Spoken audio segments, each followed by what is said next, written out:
Hello my army, कैसे हो आप सब। आई होप आप सब अच्छे होंगे। अगर आप सब अच्छे हो तो फटाफट से जाके कमेंट सेक्शन में एक थम्स अप प्रेस कर दो और अगर वीडियो अच्छी है तो वीडियो को लाइक कर देना, एक प्यारे से कमेंट कर देना अपनी दीदू के लिए। So I am Ms educator, your English educator and your loving दीदू। Welcome to all of you in your channel brilliant classes. तो गाइस, आज के इस वीडियो में हम पढ़ने वाले हैं एक्सरसाइज 13.1 का क्वेश्चन नंबर 1 एंड इससे पहले वाली वीडियोस के अंदर हमने एक्सरसाइज 13.1 का जितना भी कॉन्सेप्ट था वो पढ़ लिया है। अगर आपने वो वीडियो नहीं देखी है तो उस वीडियो को मेरे चैनल के ऊपर चेकआउट कर लेना, मैंने प्लेलिस्ट आपको गिवन कर दी है अपने चैनल के ऊपर। तो फटाफट से स्टार्ट करते हैं एक्सरसाइज 13.1 का question number 1। So question number 1 हमें given that E and F are events such that probability of E is equals to 0.6, probability of F is equals to 0.3 and probability of E intersection F is 0.2. Find probability of E by F and probability of F by E. तो अगर तुमने जो introduction वाली video पढ़ी होगी ना तो तुम्हें पता होगा कि probability of E by F का फॉर्मूला क्या होता है। तो भाई probability of E by F का फॉर्मूला होता है probability of E intersection F upon में प्रोबेबिलिटी ऑफ एफ। तो देखो मुझे भाई probability of E intersection F given है, प्रोबेबिलिटी ऑफ एफ भी गिवन है। तो probability of E by F निकालने में क्या बड़ी बात है, ये भी हम निकाल देंगे। तो probability of E intersection F की वैल्यू है 0.2 और प्रोबेबिलिटी ऑफ एफ की वैल्यू है 0.3, है ना। अब देखो, अब इनका जो हम क्या करेंगे, यहाँ से पॉइंट हटेगा, यहाँ पे मल्टीप्लाई में 10 लगेगा, यहाँ से पॉइंट हटेगा तो यहाँ पे मल्टीप्लाई में 10 लगेगा। ठीक है, तो 10 से ये 10 कैंसिल हो जाएगा, यहाँ पे आ जाएगा 2/3। ठीक है, तो इतना तामझाम लिखने की जरूरत नहीं है, तुम डायरेक्ट 2/3 भी लिख सकते हो। तो यहाँ पर हमारा आंसर नंबर ये आ गया, probability of E by F आ गया। अब मुझे निकालनी है probability of F by E. अब probability of F by E निकालने का फॉर्मूला क्या है, तो probability of F by E निकालने का फॉर्मूला है probability of F intersection E upon में प्रोबेबिलिटी ऑफ ई। अब मुझे देखो, जब भी ना तुम्हें probability of E by F निकालने के लिए बोले तो probability of E intersection F हो जाएगा और नीचे क्या आएगा, प्रोबेबिलिटी ऑफ एफ आएगा, है ना। जब भी तुम्हें probability of F by E निकालने को बोले तो प्रोबेबिलिटी ऑफ एफ इंटरसेक्शन ई हो जाएगा और प्रोबेबिलिटी ऑफ ई जो है नीचे आ जाएगा। ठीक है, तो देखो प्रोबेबिलिटी ऑफ एफ इंटरसेक्शन ई क्या है। अब तुम बोलोगे दीदू हमें तो probability of E intersection F पता है, एफ इंटरसेक्शन ई क्या होगा। तो ये देखो probability of E by E intersection F और probability of F intersection F क्या होता है, दोनों सेम होते हैं। ठीक है, तो एफ इंटरसेक्शन ई भी क्या हो जाएगा, 0.2 हो जाएगा, यहाँ पे आ जाएगा 0.2 और प्रोबेबिलिटी ऑफ ई थी हमारी 0.6। ठीक है, अब यहाँ से पॉइंट हटेगा, ऊपर 10 लगेगा, यहाँ से पॉइंट हटेगा, नीचे 10 लगेगा, है ना। 10 से 10 कैंसिल हो जाएगा, हमारे पास आएगा 2/6 और 2 से 6 कटेगा 1 टाइम, तो यहाँ पे जाएगा 2 से 6 कटेगा 3 टाइम्स, है ना। तो यहाँ पे जाएगा 1/3। तो यहाँ पर ये हमारा आंसर आ गया प्रोबेबिलिटी ऑफ एफ बाई ई का भी। तो यहाँ पर हमारा क्वेश्चन नंबर 1 जो है कंप्लीट होता है। अगर आपको समझ में आया हो और अगर नहीं आया हो, अगर समझ में आया तो बहुत अच्छी बात है, अगर नहीं आया है तो आप इंट्रोडक्शन वाली वीडियो देख लेना, उससे अच्छे से क्लियर हो जाएगा। ठीक है, अब हम देखेंगे क्वेश्चन नंबर 2। तो अब देखो क्वेश्चन नंबर 2 मुझे गिवन है compute probability of A by B if probability of B is equal to 0.5 and probability of A intersection B is equal to 0.32। ठीक है, तो मुझे क्या करना है, मुझे निकालनी है probability of A by B. अब तुम बोलोगे दीदू ये क्या आ गया, हमें तो probability of E by F निकालना था, अब ये probability of A by B कैसे निकालेंगे। तो इसमें निकालने में कोई दिक्कत नहीं है। देखो यहाँ पर ई बाई एफ होता था, यहाँ पर हमें ए बाई बी दे रखा है। हमें क्या करना है, प्रोबेबिलिटी ऑफ बी हमें गिवन है, probability of A intersection B भी हमें गिवन है, हमें निकालनी है probability of A by B. तो जो पहले गिवन है वो लिख लेते हैं। तो प्रोबेबिलिटी ऑफ बी मुझे गिवन है 0.5, probability of A intersection B मुझे गिवन है 0.32। अब मुझे निकालना क्या है, मुझे निकालना है probability of A by B. तो probability of A by B निकालने का फॉर्मूला क्या होगा, पहले तो ये लिखो। Probability of A by B निकालने का फॉर्मूला होगा probability of A intersection B upon में प्रोबेबिलिटी ऑफ बी। तो पहले हमेशा क्या करना है, फॉर्मूला लिख लेना है। ठीक है, अब probability of A by B निकालने का फॉर्मूला ये है ना। तो probability of A intersection B मुझे गिवन है 0.32, है ना, और प्रोबेबिलिटी ऑफ बी क्या गिवन है मुझे 0.5, है ना। तो 0.32 अपॉन में 0.5। अब इसको जब हम सॉल्व करेंगे तो हमारा आंसर आ जाएगा 16 अपॉन में अब 25। ठीक है, अब तुम बोलो दीदू ये आंसर कैसे आया, तो यहाँ से 0 उठाओगे, यहाँ पे 10 लगेगा, यहाँ से 0 उठाओगे 10 लगेगा, 10 से 10 कट जाएगा और 5 से ये कटेगा। तो चलो बता ही देते हैं यहाँ पे, है ना, किसी को कन्फ्यूजन नहीं होना चाहिए, यहाँ पे बता रही हूँ। ठीक है, अब देखो ये था 0.32 था ना, तो यहाँ पे मल्टीप्लाई में 10 होगा, तो यहाँ पे 320 हो जाएगा, नीचे हो जाएगा 50। ठीक है, और यहाँ से ये कटेगा, 5 से 32 कटेगा, 16/25 जो है आंसर आ जाएगा। या फिर अपन 50 से 320 को काटेंगे तो 16/25 आंसर आ जाएगा। ठीक है, अब हम देखते हैं क्वेश्चन नंबर 3। देखो क्वेश्चन नंबर 3 हमें गिवन है if probability of A is equal to 0.8, probability of B is equal to 0.5 and probability of B by A is equal to 0.4। Find first question हमें गिवन है probability of A intersection B. तो पहला हमें part given है, इसमें हमें क्या निकालना है, probability of A intersection B निकालना है। अब मुझे प्रोबेबिलिटी ऑफ ए गिवन है, प्रोबेबिलिटी ऑफ बी गिवन है और probability of B by A भी गिवन है ना। मुझे निकालना है probability of A intersection B. तो इसको निकालने के लिए क्या करेंगे, probability of B by A का फॉर्मूला लिखेंगे, है ना। तो मैं पहले क्या करूँगी, probability of B by A का फॉर्मूला लिखूंगी। तो probability of B by A क्या होगा मेरे को ये बताओ। इसका फॉर्मूला होगा probability of B intersection A upon में प्रोबेबिलिटी ऑफ ए। अच्छा, ये फॉर्मूला याद करने की एक सिंपल ट्रिक बताऊं। ऊपर तो क्या करना है तुम्हें, इंटरसेक्शन करना है, नीचे पता क्या करना है, जो डिवाइड में है प्रोबेबिलिटी के जो डिवाइड में है ना उसको नीचे डिवाइड कर देना है, ठीक है। तो probability of B intersection A तो हमें चाहिए, मतलब ए इंटरसेक्शन बी और बी इंटरसेक्शन ए क्या होता है, सेम होता है, ये मैंने बताया था तुम्हें।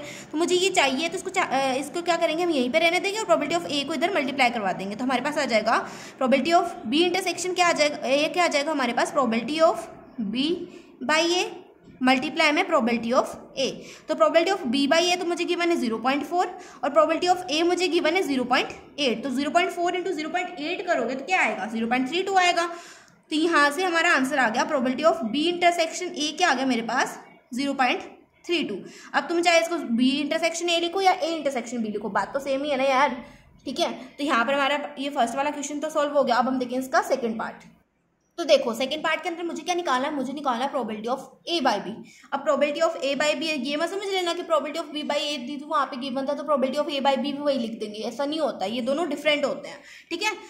तो probability of A by B इसका फॉर्मूला क्या हो जाएगा, पहले तो ये बताओ मेरे को। Probability of A by B का फॉर्मूला हो जाएगा दीदू probability of A intersection B upon में प्रोबेबिलिटी ऑफ बी कर देंगे। तो दीदू प्रोबेबिलिटी ऑफ बी तो हमें गिवन ही है, हमें तो ए बाई बी निकालना है ना। तो probability of A by B is equal to probability of A intersection B अभी निकाल के ही हटे हैं, क्या वैल्यू आई थी, 0.32 आई थी, और प्रोबेबिलिटी ऑफ बी की वैल्यू क्या थी, 0.5 थी। अब इसको सॉल्व करेंगे तो क्या आएगा भाई तुम्हारे पास में, ये आएगा probability of A by B is equal to आ जाएगा 0.64, है ना। यहाँ पर 10 लगेगा, इसका ये जो पॉइंट हटेगा यहाँ पे 10 लगेगा, 10 से 10 कैंसिल हो जाएगा, 5 से तुम 32 को जब डिवाइड करोगे तो 5 32 को डिवाइड करोगे तो आ जाएगा 0.64, ठीक है। अब देखो अब हम क्या करेंगे, थर्ड पार्ट करेंगे। थर्ड पार्ट क्या है, क्वेश्चन नंबर 3 का थर्ड पार्ट हमें गिवन है probability of A union B. अब निकालो भाई ए यूनियन बी, प्रोबेबिलिटी निकालनी है ए यूनियन बी की। अब तुम बोलोगे दीदू हमें ए यूनियन बी की प्रोबेबिलिटी निकालनी तो आती ही नहीं है, वो कैसे निकालेंगे। तो probability of A union B का फॉर्मूला भी ना बहुत ज़्यादा सिंपल है। अब बताओ मैं तुम्हें बताती हूँ, probability of A union B का फॉर्मूला होता है प्रोबेबिलिटी ऑफ ए प्लस में प्रोबेबिलिटी ऑफ बी माइनस में probability of A intersection B, ठीक है। ये होता है probability of A union B का फॉर्मूला, ठीक है। अब इसके लिए क्या करना पड़ेगा, प्रोबेबिलिटी ऑफ ए पता होनी चाहिए। तो दीदू प्रोबेबिलिटी ऑफ ए क्या थी, प्रोबेबिलिटी ऑफ ए तो हमें गिवन थी, प्रोबेबिलिटी ऑफ ए क्या थी 0.8 थी, प्लस में प्रोबेबिलिटी ऑफ बी क्या थी दीदू, प्रोबेबिलिटी ऑफ बी क्या थी, प्रोबेबिलिटी ऑफ बी थी 0.5, यहाँ पे लगाएंगे माइनस का साइन। अब ए इंटरसेक्शन बी क्या था दी, ए इंटरसेक्शन बी अभी निकाला था, ए इंटरसेक्शन बी क्या आया था हमारा, ए इंटरसेक्शन बी आया था हमारा 0.32, है ना। अब इसको सॉल्व करेंगे, 0.8 प्लस 0.5 कितना होगा, 1.3 होगा, प्लस करके देख लेना। अब माइनस में 0.32 है ना, 0.32 में से या फिर 1.3 में से तुम 0.32 को माइनस करोगे तो तुम्हारे पास आंसर जो आएगा वो आएगा 0.98, ठीक है। तो कैलकुलेटर लेकर आराम से सॉल्व करना, यही आंसर आएगा। तो यहाँ पर हमारा क्वेश्चन नंबर 3 भी जो है कंप्लीटली सॉल्व होता है। अब हम देखेंगे क्वेश्चन नंबर 4। तो देखा कितने आंसर कितने ज़्यादा सिंपल है, ये बहुत ज़्यादा सिंपल क्वेश्चन है, मतलब 30.1 तो बहुत ज़्यादा सिंपल है, इसमें कोई बेस थ्योरम नहीं आने वाली, बहुत सिंपल एक्सरसाइज है और आराम से सॉल्व करेंगे, ठीक है। तो मैं एक एक चीज़ समझ में आएगी और मैं यही रिकमेंड करूँगी तुम जो है पहले जो है इंट्रोडक्शन वाली वीडियोस देख लिया करो, ताकि तुम्हें जो फॉर्मुलाज पता चल जाए कि फॉर्मुलाज कौन से यूज़ होने वाले हैं। अब मैं बता दूँ 30.1 के अंदर एक ही फॉर्मुला यूज़ होने वाला है जो कि तुम्हें याद करना है, वो है probability of A by B या फिर probability of E by F का, ठीक है। उसके अलावा तुम्हें कुछ याद नहीं करना, बस एक फॉर्मुला याद होना चाहिए, तुम्हारे सारे क्वेश्चन बन जाएंगे। तो अब देखते हैं क्वेश्चन नंबर 4 को।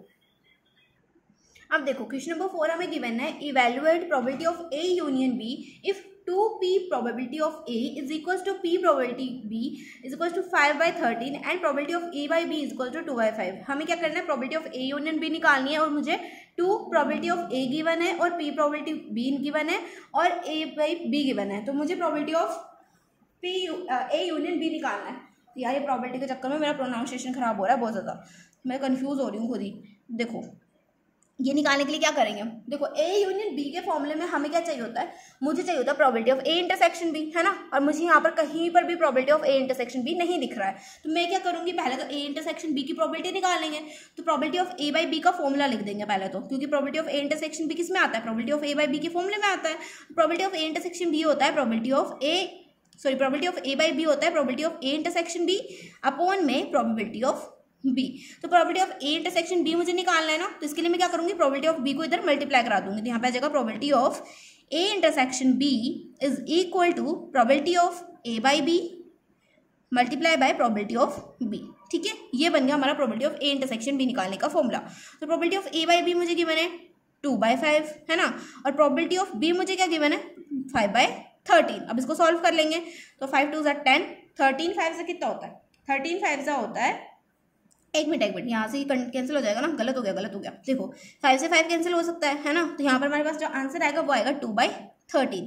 कभी कभी यार बड़ों से भी गलती हो जाती है, वैसे मैं इतनी बड़ी नहीं हूँ वैसे। A intersection B is equals to आ जाएगा 2/13, ठीक है। अब देखो ए इंटरसेक्शन बी आ गया, अब मुझे क्या चाहिए था, मुझे तो चाहिए था probability of A union B, अब उसके लिए तो मुझे प्रोबेबिलिटी ऑफ ए भी चाहिए। तो तुम बोलोगे दीदी क्या दिक्कत है, प्रोबेबिलिटी ऑफ ए तो हमें गिवन है, लेकिन ध्यान से देखो यहाँ पर क्या गिवन है 2 into probability of A given है, मतलब 2 इंटू प्रोबेबिलिटी ऑफ ए हमें गिवन है इक्वल टू 5/13 है ना। यहाँ पे ये इक्वल का साइन आ रहा है, मतलब प्रोबेबिलिटी ऑफ बी क्या है इक्वल है 2 प्रोबेबिलिटी ऑफ ए के। इसका मतलब क्या है प्रोबेबिलिटी ऑफ 2, यार कंफ्यूज हो रहा है, मैं तुम्हें यहाँ पे लिख के दे देती हूँ। यहाँ पे ये इक्वल है 5/13 के, है ना, तो 2 गिवन है। अब हम क्या करेंगे भाई, 2 को क्या करेंगे, ये इधर मल्टीप्लाई में ना, हमें तो प्रोबेबिलिटी ऑफ ए चाहिए, तो इधर 2 मल्टीप्लाई में उसको भेज देंगे डिवाइड के अंदर। तो यहाँ पर हमारे पास ऐसे बन जाएगा probability of A is equal to हो जाएगा, यहाँ पे ऐसे लिख सकते हैं ना 1/2, ये 2 था ये डिवाइड में हो गया, इंटू में 5/13, तो आंसर क्या आ जाएगा 5/में 13 इंटू 2 क्या हो जाएगा 26। तो प्रोबेबिलिटी ऑफ ए आ गई मेरे पास में 5/26। अब मैं क्या करूंगी, ये जो फॉर्मूला है ना इसके अंदर जो है वैल्यूज पुट कर देंगे, तो हमारे पास probability of A union B आ जाएगा। तो देखो probability of A union B, अब मुझे लगता है मुझे फॉर्मूला लिखने की जरूरत तो है नहीं, है ना। प्रोबेबिलिटी ऑफ ए क्या होता है, प्रोबेबिलिटी ऑफ ए हमारे पास आया था 5/26 प्लस में प्रोबेबिलिटी ऑफ बी था हमारे पास, कहाँ गया प्रोबेबिलिटी ऑफ बी था हमारे पास 5/13, माइनस में माइनस करना है, ठीक है। Probability of A intersection B को क्या करना है माइनस करना है। अब probability of A intersection B हमने क्या निकाला था, probability of A intersection B निकाला था 2/13, है ना। तो अब क्या करेंगे, तीनों का एलसीएम ले लेंगे। तो अब एलसीएम क्या आएगा, एलसीएम हमेशा आती है बड़ी वाली चीज, तो मतलब 26 आ गया। यहाँ पे आ जाएगा 5 प्लस में 13 2 ज़ा 26 होता है ना, तो यहाँ पे आ जाएगा 5 2 ज़ा 10, माइनस में 13 2 ज़ा 26, 2 इंटू 2 हो जाएगा 4। अब 5 और देखो 5 प्लस 10 हो गया 15 माइनस 4 हो गया 11, यहाँ पर आंसर आ जाएगा 11/26। तो probability of A union B आ गया हमारे पास 11/26। तो यहाँ पर हमारा क्वेश्चन नंबर 4 भी कंप्लीट होता है। अब हम देखेंगे क्वेश्चन नंबर 5। तो देखो क्वेश्चन नंबर 5 मुझे गिवन है, if probability of A is equal to 6/11, probability of B is equal to 5/11 and probability of A union B is equal to 7/11। इसका फर्स्ट पार्ट हमें गिवन है probability of A intersection B, ये हमें क्या करना है find करना है। अगर हमें प्रोबेबिलिटी ऑफ ए गिवन है, प्रोबेबिलिटी ऑफ बी गिवन है, probability of A union B given है, तो हमें फाइंड करना है probability of A intersection B. तो अब यहाँ पर probability of A intersection B को फाइंड करने के दो तरीका है ना। पहला जो तरीका वो तो ये है कि probability of A by B into probability of B करते हैं, है ना। ये तो हमारा फर्स्ट मेथड हो गया जो हमने क्वेश्चन नंबर 4 में सॉल्व किया था probability of A intersection B निकालने के लिए। और दूसरा मेथड है कि तुम यहाँ पर इसका फॉर्मूला लगा दो। अब फॉर्मूला क्या है दीदू, तो probability of A intersection B निकालने का फॉर्मूला है प्रोबेबिलिटी ऑफ ए प्लस में प्रोबेबिलिटी ऑफ बी माइनस में probability of A union B, ठीक है। अब यहाँ पर एक ट्रिक मैं तुम्हें बताती हूँ कि probability of A union B जब निकालना हो तो यहाँ पर माइनस में probability of A intersection B हो जाता है। जब तुम्हें probability of A intersection B निकालना हो तो यहाँ पर माइनस में probability of A union B हो जाता है, ठीक है।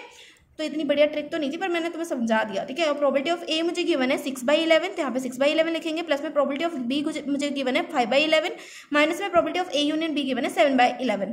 इनका एलसीएम ले लो, यहाँ पर 11 एलसीएम में आ जाएगा, 6 प्लस में 5 माइनस में 7, 5 प्लस 6 हो जाएगा, 6 प्लस 5 11, 11 में से अगर तुम 7 माइनस करोगे तो हमारे पास आ जाएगा 4, तो यहाँ पर आंसर आ गया 4/11। तो probability of A intersection B आ गया हमारे पास 4/11। अब इसका सेकंड पार्ट देख लेते हैं। तो सेकंड पार्ट में मुझे निकालना है probability of A by B. अब probability of A by B निकालने का फॉर्मूला होता है probability of A intersection B upon में प्रोबेबिलिटी ऑफ बी। तो probability of A intersection B क्या है, यहाँ पे probability of A intersection B आ गया 4/11, है ना, अपॉन में probability of B. Probability of B है 5/11, तो यहाँ से 11 से 11 कैंसिल हो जाएगा, हमारे पास probability of A by B आ जाएगा 4/5। Probability of A by B आ गया हमारे पास 4/5। तो यार बहुत ज़्यादा सिंपल क्वेश्चन है, 2 मिनट में कर सकते हो तो मैं सॉल्व। अब थर्ड वाला जो क्वेश्चन है हमारा, थर्ड वाला है probability of B by A निकालना है। अब probability of B by A निकालने में बताओ कौन सी दिक्कत है। Probability of B by A में भी क्या करना है, probability of B intersection A करना है, अपॉन में प्रोबेबिलिटी ऑफ ए से डिवाइड कर देना है। तो probability of A intersection B करो या probability of B intersection A करो, दोनों वैल्यूज सेम होती है। तो probability of B intersection A की वैल्यू भी क्या होगी 4/11 होगी, और प्रोबेबिलिटी ऑफ ए की वैल्यू थी हमारे पास 6/11, तो 11 से 11 कैंसिल हो जाएगा, 4/6 आएगा। ये 2 से कट होगा 2 टाइम्स और 2 से 6 कट होगा 3 टाइम्स। तो प्रोबेबिलिटी ऑफ बी बाई ए आ गया हमारे पास में 2/3। तो यहाँ पर हमारा क्वेश्चन नंबर 5 भी कंप्लीट होता है। तो इसी के साथ वीडियो को एंड करते हैं, थोड़ी सी ज़्यादा लेंथी ना हो जाए इसलिए। और इन क्वेश्चंस को आराम से सॉल्व करेंगे, बहुत ज़्यादा सिंपल क्वेश्चन है, आगे क्वेश्चन तुम खुद भी सॉल्व कर सकते हो, लेकिन मैं तुम्हें करवा दूंगी। तो ऐसे ही मिलते हैं नेक्स्ट वीडियो में, तब तक के लिए बाय बाय, टेक केयर। और चैनल को सब्सक्राइब करना बिल्कुल भी मत भूलना, ताकि तुम्हें जो है मेरे आगे की वीडियोस जो है फटाफट से मिल सके। अगर सब्सक्राइब नहीं करना है तो तुम जो है रेगुलर रह सकते हो चैनल के ऊपर, ताकि तुम्हें जो वीडियोस की जो नोटिफिकेशन हो जल्दी से मिल सके, ठीक है। तो जल्दी से वीडियोस प्रोवाइड हो सके, इसके लिए तुम्हें क्या करना है, चैनल के ऊपर रेगुलर रहना है। अगर रेगुलर नहीं रह सकते तो सब्सक्राइब कर लो, ताकि तुम्हें वीडियोस की नोटिफिकेशन आ सके और तुम्हें पता चल सके कि वीडियो कब अपलोड हो रही है। तो अभी के लिए मिलते हैं नेक्स्ट वीडियो में, अभी के लिए बाय बाय, टेक